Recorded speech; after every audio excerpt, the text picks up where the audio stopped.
দুইটা শিরোনাম বলি, গুরুত্বপূর্ণ বিষয়। জামাত বলছে শফিকুর রহমানের এক্স অ্যাকাউন্ট হ্যাক করার পেছনে গভীর ষড়যন্ত্র রয়েছে। দ্বিতীয়টা হচ্ছে জামাত আমিরের নারী বিদ্বেষী পোস্টের 9 ঘন্টা পর আইডি হ্যাকের দাবি কতটা যৌক্তিক। কালকে আমি এটা নিয়ে কোনো ভিডিও করতে চাইনি, যেমন ভিডিও করতে চাইনি শফিকুর রহমান একজন দুঃখী মহিলা এসে তাকে জড়ায় ধরছে, সেইটাকে আমি কোনোভাবে আপত্তিকর যেমন মনে করি না, তেমনি উনি ওনার এক্স অ্যাকাউন্টে কি বলছে নারী বিদ্বেষী। এক জরুরি সংবাদ সম্মেলনে এহসানুল কবির জুবায়ের, প্রেস সেক্রেটারি, তিনি বলছেন জামাতের ইসলামীর আমির শফিকুর রহমানের এক্স অ্যাকাউন্ট অত্যন্ত ষড়যন্ত্রমূলকভাবে কে বা কারা হ্যাক করেছে, জামাতের তথ্য প্রযুক্তি দল এই বিষয়ে খোঁজখবর নিচ্ছে, কারা এই কাজ করেছে সেটি জানার চেষ্টা করছে। যারা জামাত আমিরের এক্স অ্যাকাউন্ট হ্যাক করেছে তারা কয়েকদিন ধরে এই প্রস্তুতি নিচ্ছে বলে জানান। তিনি বলছেন এখানে একটা গভীর ষড়যন্ত্র আছে। জামাত আমিরের এক্স অ্যাকাউন্ট হ্যাক করে তার কিছু খারাপ এবং আপত্তিকর পোস্ট দিয়েছে। এতে বোঝা যায় ঠাকুর ঘরে কেড়ে আমি কলা খাই না, অর্থাৎ বিএনপির দিকে হয়তো নজর। কিছু লোক তাৎক্ষণিক কর্মসূচি দিয়েছে। জামাতের আশঙ্কা এই কাজের সঙ্গে বিশেষ একটি দল বা তাদের সাইবার টিমের কিছু চক্রান্ত এর সঙ্গে জড়িত। তবে কোনো দল এই কাজ করছে সে বিষয়ে কারোর নাম তিনি বলেননি।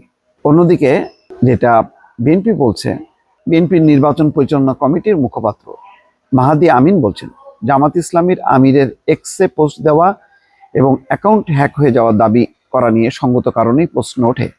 নারী বিদ্বেষী পোস্টের 9 ঘন্টা পর সমালোচনা মুখে দিবাগত রাত 1টার দিকে 12:40 আইডি হ্যাকের দাবি কতটা যৌক্তিক। দুপুরে এক সংবাদ সম্মেলনে তিনি এই কথা বলছেন। আমরা সবাই জানি কোনো গুরুত্বপূর্ণ বা ভেরিফাইড অ্যাকাউন্ট হ্যাক হলে প্রথম এবং প্রধান দায়িত্ব হলো দ্রুততম সময়ে জনগণকে অবহিত করা, যাতে বিভ্রান্তি না ছড়ায়, সবাই সতর্ক থাকতে পারে। কিন্তু এখানে দেখা গেল জনগণের মধ্যে ক্ষোভ ছড়িয়ে পড়ার পর হঠাৎ করে হ্যাকের দাবি তোলা হয়েছে। এতে স্বাভাবিকভাবে প্রশ্ন ওঠে এই দাবির কতটা বিশ্বাসযোগ্য।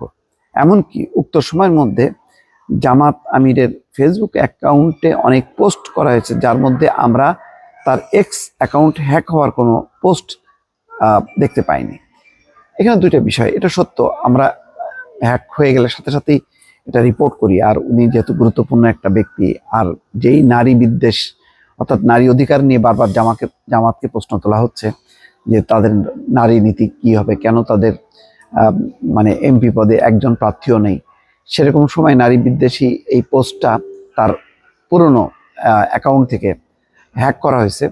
এটা হতেও পারে, নাও হতে পারে, তবে আমি কিন্তু এটাকে গুরুত্বপূর্ণ মনে করি না। কারণ সেখানে কি লেখা হইলো না হলো তার চেয়ে বড় কথা হলো যে সাম্প্রতিক সময় ওই যে জামাতের আমির পদে নারী সম্ভব না, এই কথাতেই বোঝা যায় যে নারীর অধিকার নিয়ে তাদের একটা রক্ষণশীল মনোভাব আছে। অর্থাৎ নারীকে তারা একটা পর্যায় পর্যন্ত রাখতে চায় কিন্তু উপর পর্যায়ে রাখতে চায় না। যেমন ধরেন বিএনপি আওয়ামী লীগের ক্ষেত্রে তারা নারী একজন প্রধানমন্ত্রী হোক কোনো আপত্তি নেই, এটা নারী পুরুষের কোনো ব্যবধানই নেই, এটা নিয়ে কেউ প্রশ্নও তোলে না।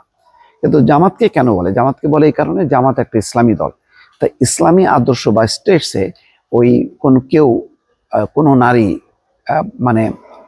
প্রধান হয় না।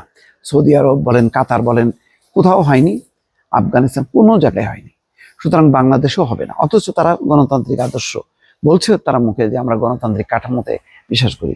তাহলে এই কাঠামোতে বিশ্বাস করলে কেন নারী প্রধানমন্ত্রী হবে না? নারী প্রধানমন্ত্রীর নেতৃত্বে তারা মন্ত্রী সবার শপথ করেছে, তাই না?